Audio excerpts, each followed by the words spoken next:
రామానుజస్య చరణో శరణం ప్రపద్యే.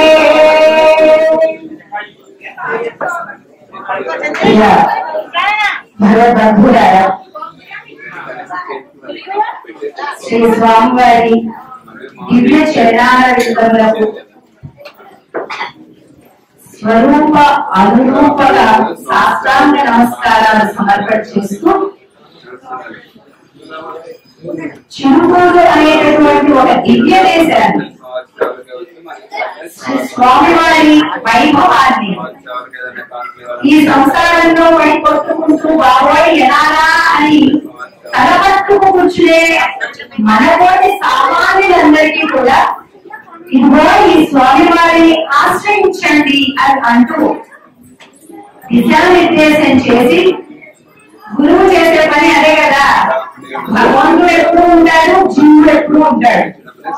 ఈ జీవుడు శరీరాన్ని ధరించి కింద మీద పడుతూ ఉంటాడు, ఆ భగవంతుడు ఆయన దారి చూపిస్తుంటాడు. కానీ ఈ ఇద్దరి మధ్య వారిని నిర్మించడానికి మాత్రం సరియైన గురువు కావాలి.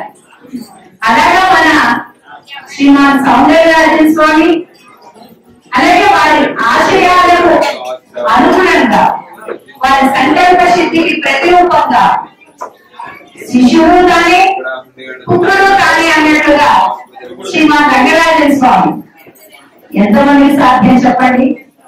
తండ్రి యొక్క ధార్మిక చింతనని, సమాజ ఉద్ధరణని తమ ధ్యేయంగా, తమ జీవితాశయంగా మలచుకొని తమ జీవితాన్ని ధన్యం చేసుకున్నటువంటి వారు కోటికి కాదు, కోటాను కోట్లకి కూడా ఒకళ్ళు దొరకడం దుర్లభం. మనందరి భాగ్యం ఆ విలువలకి ఎంత దూరంలో ఉన్నా కూడా ఇక్కడికి వచ్చి మన భాగ్యనగరంలో మన భాగ్యవశాన శ్రీమాన్ రంగరాజన్ గారు ఇప్పుడు ఆ బాధ్యతల్ని నిర్వర్తిస్తూ మనందరం స్వామివారి సేవలు తరించడానికి, పరిష్కారం లేని అనేక సమస్యలను సులువుగా మనం తీర్చుకోవడానికి కావలసినటువంటి మార్గాన్ని చూపిస్తున్నారు. అటువంటి దివ్య ప్రాంగణంలో మనంతా కూడా ఉన్నాం. ఇప్పుడే సౌందర్యరాజన్ గారు చెప్పారు, అమ్మ మీరు వెళ్ళి ఆదిత్య హృదయం గురించి చెప్పాలి అని చెప్పారు. ఆదిత్య హృదయం గురించి చెప్పమని తండ్రి గారు చెప్పారు.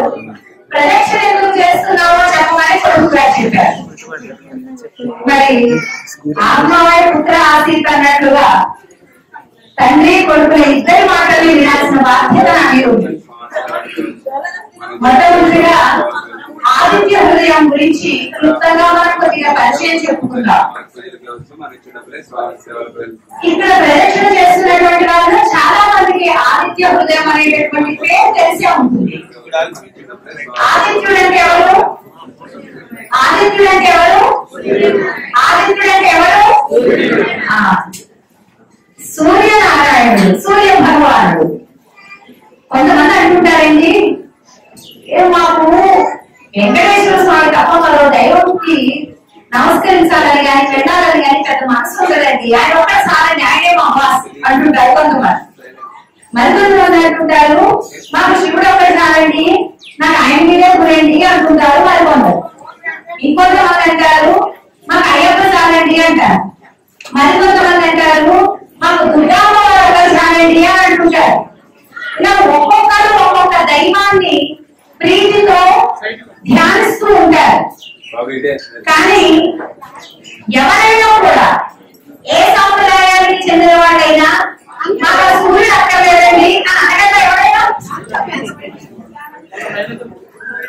మన శాస్త్రం ఏం చెప్తుందంటే, సూర్య భగవానుడు చక్కగా ఇలా పొద్దుటే వచ్చేస్తుంటే సూర్యోదయం నుంచి ప్రారంభించి ఉషోదయంతో చాలా ఆహ్లాదంగా మనందరం ఆనందంగా మళ్ళీ తెల్ల తెల్లారింది అని ఉత్సాహంతో, రెట్టింపు ఉత్సాహంతో మళ్ళీ మన కార్యక్రమాన్ని ప్రారంభించుకుంటాం. ఆ సూర్యుడు రాలేదనుకోండి ఒక రోజు, మన పెద్దలు ఆ రోజు ఒక పేరు పెట్టారు. ఎక్కడైనా మేఘాలు కమ్మేసి రాలేదనుకోండి 11 వరకు 1 గంట వరకు, ఆ రోజు ఏమంటారో తెలుసా మన పెద్దలు శాస్త్రంలో? దుర్దినము అంటారు. ఏమంటారు? దుర్దినము అంటే చెడ్డ రోజు అని అర్థం. చెడ్డ రోజులు అంటే డబ్బులు పోయిన రోజు, లేకపోతే ఇంకేదో దెబ్బలు తగిన రోజు అని చెప్పడం లేదు. శాస్త్రం ఏం చెప్తుంది?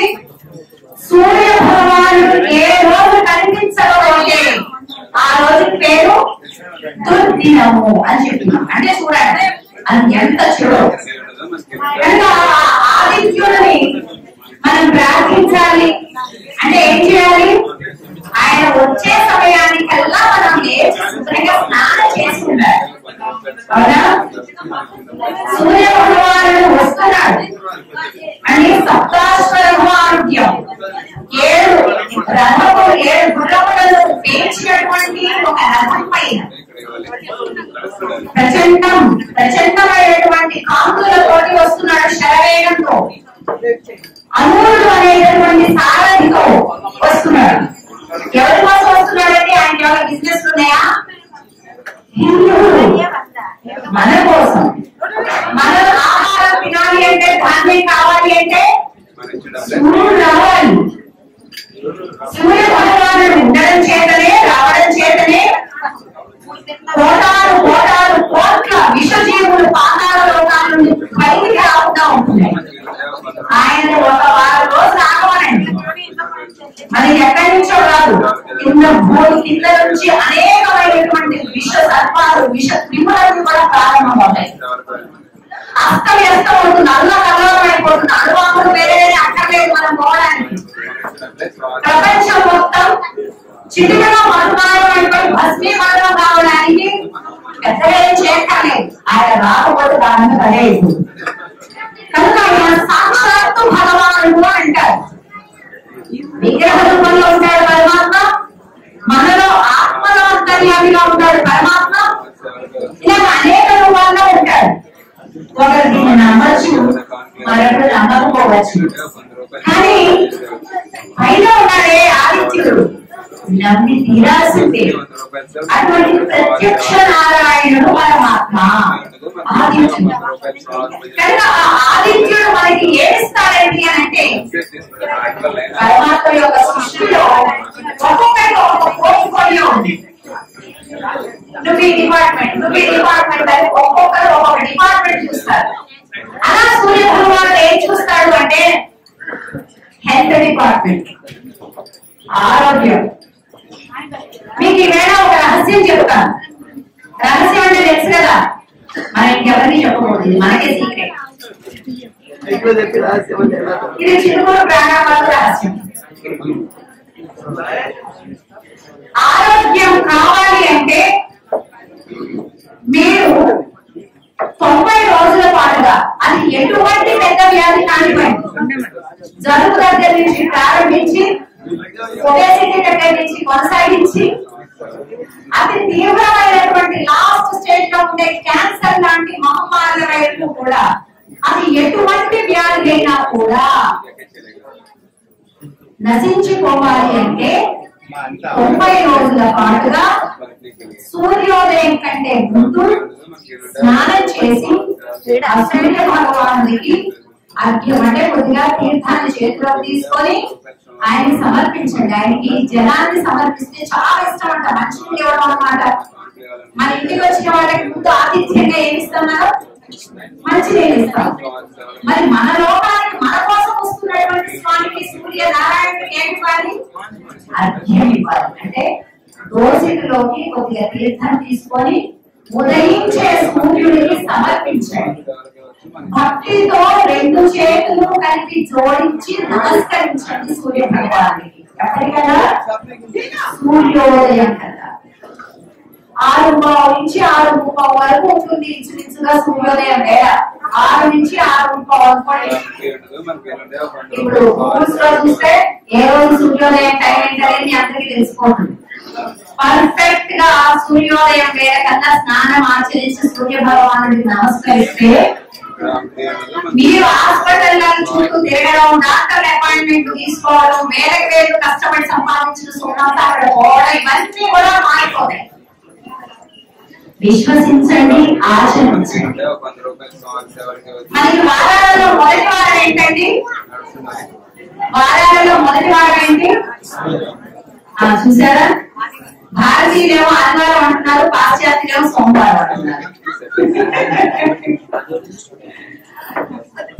సనాతన సంప్రదాయం చెప్పేది వారం మొదలు అయ్యేది ఆదివారంతో. ఆది అంటే ఏంటి? మొదలు అని అర్థం కదా.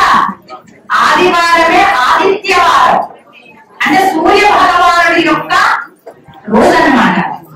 ఆయన అధిష్ఠించి ఉండేటటువంటి రోజు ఆదివారం. ప్రత్యేకించి సూర్యోదయం కన్నా స్నానాలను ముగించుకొని ఆదిత్య హృదయం అనేటటువంటి స్తోత్రాన్ని ఎవరైతే భక్తి శ్రద్ధలతో పఠిస్తారో అఖండమైనటువంటి విజయం లభిస్తుంది.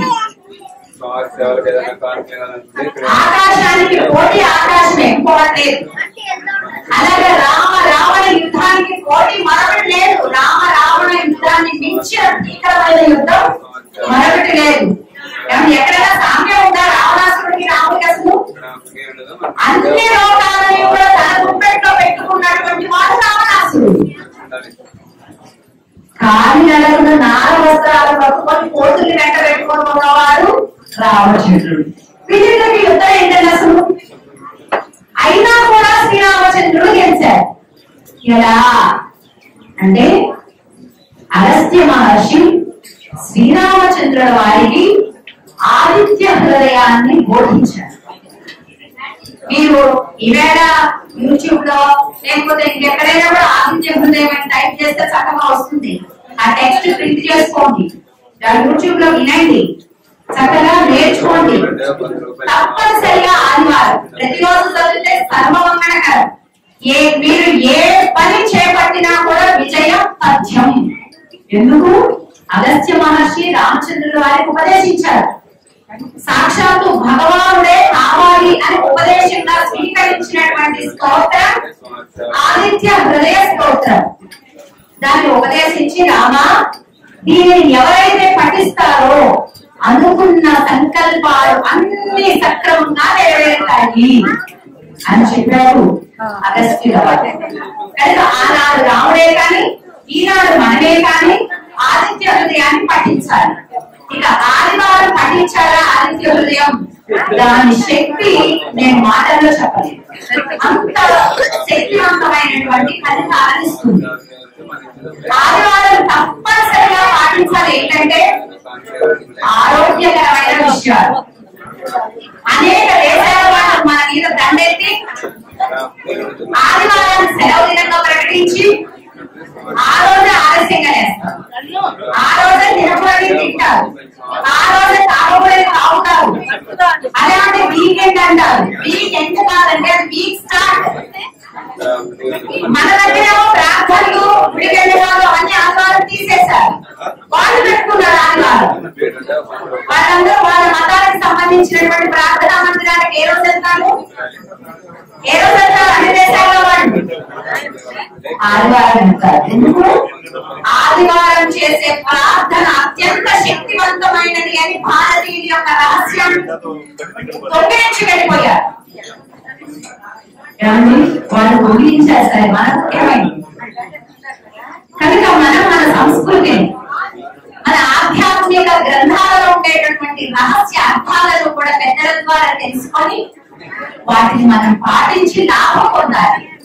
కనుక ఏ రోజు ఎలా ఉన్నా కూడా అనుకోకుండా చాలా నియమంగా ఆదివారం పూట మనం మంచి ఆహారాన్ని తీసుకోవాలి. అంటే సాత్విక ఆహారాన్ని, తాగకూడదు స్ట్రిక్ట్ గా, తినకూడదు, చేయకూడని పనులు చేయకూడదు, భగవన్ నామాన్ని పఠించాలి, సూర్యుని ఆరాధించాలి. ఇది ఆదివారం నాడు మనం చేయవలసినటువంటి పని. కనుక ఈ రెండింటి నుంచి కూడా మనం ఆదిత్య హృదయాన్ని పారాయణం చేద్దాం. ఆదిత్యుడికి నమస్కరించి కృతజ్ఞతతో నాయన మా కోసం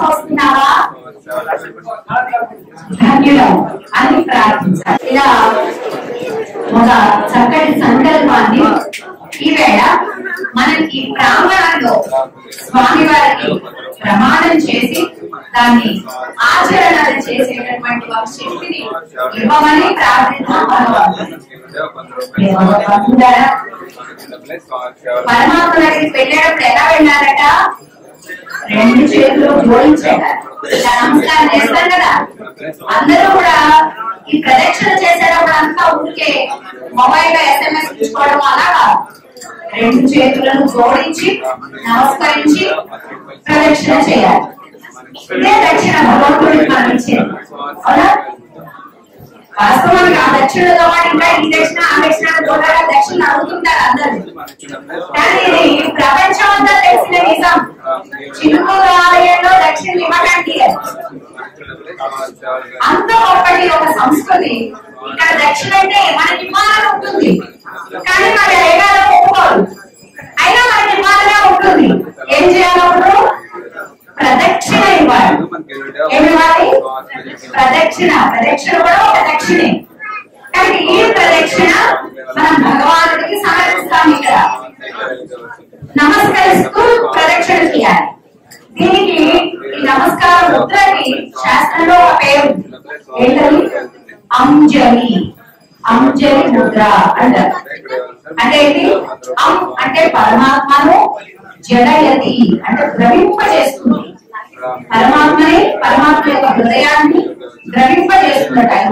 నా బిడ్డ ఇన్ని రకాల సమస్యలతో సఫలం అవుతున్నాడే, ఇది నేను కాపాడుతాను అని ఎవరు నమస్కారం చేస్తూ ప్రదక్షిణ చేస్తారో అది నా పట్టేస్తున్నాడు పరమాత్మ.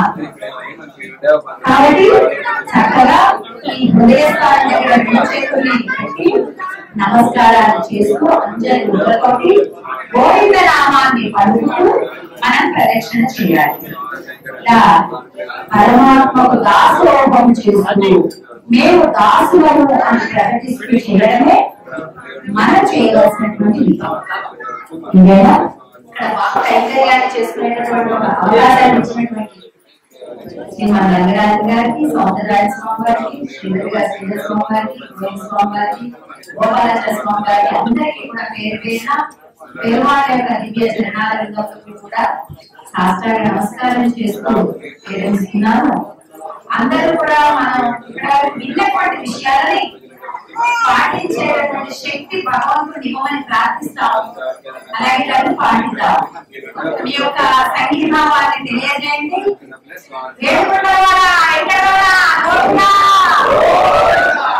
చిలుకూరు వెంకటేశ్వర స్వామి గోవిందా, సమస్త భక్త మండలికి గోవిందా.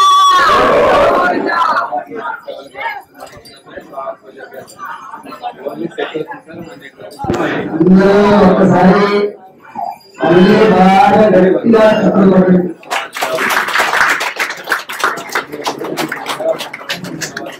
ఎవరైనా మంచి సూక్తులు వింటే ఎప్పుడు ఫ్రీగా వినకూడదు. శివారెడ్డి గారు సరేనా? ఫ్రీగా ఉచితంగా వినకూడదు. అది అనుచితం అవుతుంది.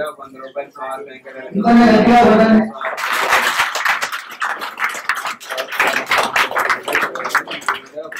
వాళ్ళ జ్యేష్ఠ మాసంలో పంచమి తిథి, వాళ్ళ పుష్యమి నక్షత్రం, మంగళవారం. వాళ్ళ ఇంకా ఆంజనేయ స్వామి ఆనందిస్తున్నారు. ఎక్కడ హృదయాంత కీర్తనం, తత్ర తత్ర నమస్తకాంజలి, బాష్పవాలి పరిపూర్ణ లోచనం, మాధుకి నమత రాక్షసాంతరం. ఆ ఆంజనేయ స్వామి వారి అపారమైన అమృతో మీ అందరిపై ఉండాలి. ముఖ్యంగా మా సోదరి మంజుల శ్రీ పైన ఎక్కువ ఉండాలి. అలాగే ఆరోగ్యంగా ఉండాలి. అలాగే మా స్వామి వారి వైభవం ఎక్కడెక్కడ వెళ్ళినా చూస్తూ ఉండాలి. మా వాళ్ళందరికీ కూడా కావాలి. ఇప్పుడు ఈ సమయంలో చాలా తక్కువ ఉన్నది. ఏమైపోయిందంటే నెక్స్ట్ జనరేషన్ చెప్తున్నాను కదా, అర్చక వంశంలో పుట్టిన వారిలో ఎలా ఉంటారో చూడాలి అంటే హిప్పోపటామస్, జిరాఫీ చూసినట్టు జూ పార్క్ లో వెళ్ళి చిలుకూరికి వచ్చి ఇక్కడ మమ్మల్ని చూసేసి కదా. నెక్స్ట్ జనరేషన్ కి అర్చకుడు లేకుండా చేయాలని ప్రభుత్వం ప్రయత్నం చేస్తుంది. నెక్స్ట్ జనరేషన్ కి అర్చకుడు ఉండి తీరుతాడు అని మేము పోరాడు. అందుకోసం చిలుకూరులో మీకు 450 సంవత్సరాలుగా ఒక పరంపర అర్చన చేస్తుండగా స్వామి వారి సేవ ఎలా ఉంటుందో రుచి చూపించాలంటే చిలుకూరు. మేము భద్రాచల అర్చక స్వాములు, తిరుమలలో ఉండే అర్చక స్వాములు, సింహాచలంలో ఉండే అర్చక స్వాములు కూడా వీళ్ళు కూడా పరంపర అర్చకులే. కానీ ప్రభుత్వంతో పోరాడిన దాఖలాలు లేవు. చిలుకూరులో మాకు అందుకే సోదరి అంటే ఇంకా ప్రేమ, వాత్సల్యం, అభిమానం అన్ని